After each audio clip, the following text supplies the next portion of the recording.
Հետաքրքիր բան կա լոռեցիների մեջ, ասում է ինչ, ասում եմ օրինակ Վանաձորում նկատել են, որ մարդիկ չեն ասում երևանցիքի պես, հա, մերսի կամ շնորհակալություն, ասում են ապրեք շատ, ու այդ ապրեք բառի մեջ համ շնորհակալությունն է մտնում, համ էլ մերսի բառն է մտնում, հետևաբար այդ սպეციფիկան շատ են նկատել, ու ասեմ, տատի, պապի լինի, թե լինի երիտասարդ մարդ, այդ ապրեք շատ, ու ինքը հետաքրքիր ձևով է դա մատուցում, քեզ իսրտը եւ զգում ես որ մարդու ասացի մեջ ջանջի գերք ասեց ասեմ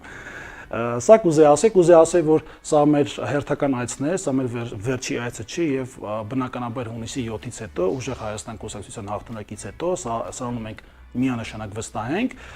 մարզային այցելությունը դելու են պարբերաբար, որովհետեւ մենք կարծում ենք, որ ոչ միայն 5 տնտեսական ծրագրի գրված եւ վերլուծության հիման վրա է, որ վստահ ենք դա լինելու, այլ պետք է պատասխանատու անձինք, ով գիտակ են այս գործում, անընդհատ այցերով նաև մեր կողմից, մեր կուսակցության կողմից այցել լինեն, որպեսզի աշխատանքը ստուգվի